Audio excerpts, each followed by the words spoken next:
Hola y bienvenidos de nuevo a 99.9 KLTX.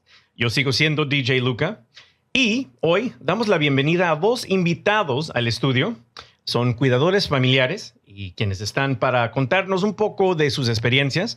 Entonces, les damos la bienvenida a Joana y a Oscar. ¿Qué tal? Hola, ¿qué tal? Muchas gracias por recibirnos. Muchas gracias por invitarnos. Sí, gracias por aceptar la invitación. Entonces, ustedes dos son cuidadores familiares, ¿no? Entonces, díganos un poco de su experiencia con eso.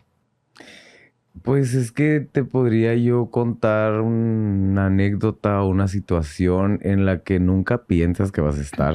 Uh-huh. El ser un caregiver, como dice aquí, es algo que es un trabajo que te llega. O sea, no es ni una oportunidad ni nada. De repente te encuentras en esa situación donde dices, pues, ¿qué hago? O como buenos familiares que somos, dice, no me puedo mover de aquí, no, es mi responsabilidad, necesitan de mí. Entonces te sientes como esta presión que de repente te llega y muchas veces es muy gratificante, pero también es muy difícil. Claro.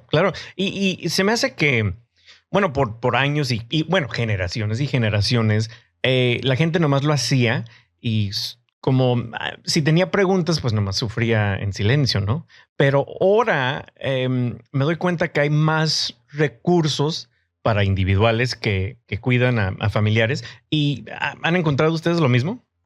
Claro que sí. Por ejemplo, cuando yo empecé a notar, mi abuela vivía conmigo, cuando yo empecé a notar que ella estaba teniendo una condición médica, por ejemplo, a ella le gustaba platicar muchísimo o le decimos chismorrear, el chisme, ¿no? De que, ay, mira, vi esto, vi el otro. Le gustaba contar historias. De repente empecé a ver que no quería hacerlo ya mucho, no quería comer, que, ay, toda su conversación me duele aquí, ya, que es, obviamente, envejeces y pues te duelen las cosas, ¿no? Pero noté su cambio de ánimo muy fuerte y no sabía yo qué hacer. Y, por ejemplo, donde empecé a preguntar fue como en un Facebook group, así de, oiga, encontré una comunidad que son también de caregivers y no es que te respondan todo, ¿verdad? Y también tienes que ser muy selectivo en las cosas que lees y ves porque no son especialistas, ¿no? Pero ahí tienes una comunidad de que, oye, también a fulanita de tal sucede que le pasa algo similar y encuentras un refuerzo, pues una resource, ¿no? En eso. Y es muy gratificante ver también veces como darme cuenta de que, a lo mejor le pasa eso, ya voy con los especialistas adecuados y me den respuestas. Y ya con eso yo tengo herramientas para saber cómo ayudarla y cómo ayudarme a mí misma y cómo ayudar a mi familia también, porque, o sea, no nada más es que la persona tenga una condición, sino tú también como caregiver, pues sufres cosas también. Por ejemplo, te puede dar depresión, lo que hablamos de la culpa, o te da ansiedad, y hay espacios que ahí puedes desahogarte mínimo o algo así. Entonces, últimamente he leído un estudio que dice que dentro de aquí de los Estados Unidos, personas que han pasado por depresión, solo 45% de ellos buscan ayuda. Pero en latinos, aquí en los Estados Unidos, ese porcentaje es más bajo. Es más o menos 34-35% de latinos buscan ayuda sobre depresión, mucho menos que anglosajones, que afroamericanos. Y bueno, mi pregunta es, ¿por qué ha de ser? ¿Por qué ha de ser que latinos lo buscan mucho menos que otros grupos étnicos?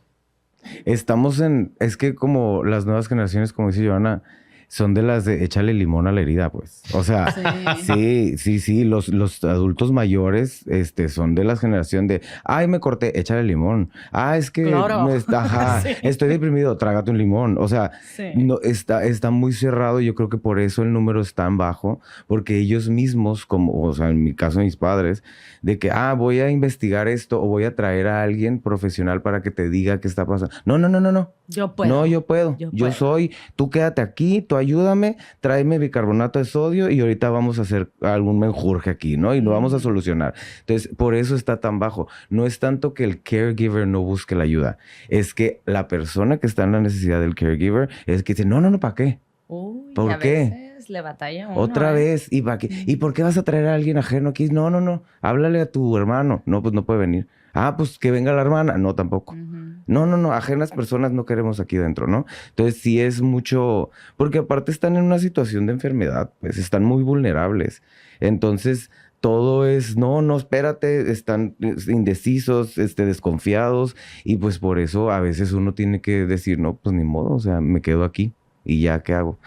Pero ya bajita la mano, pues acá te metes a investigar y hay personas y como grupos de apoyo que te dicen qué hacer sin que la persona se dé cuenta. Entonces también es como la psicología inversa, ¿no? Tienes que buscarle por todos lados. Pues sí, yo creo que sí.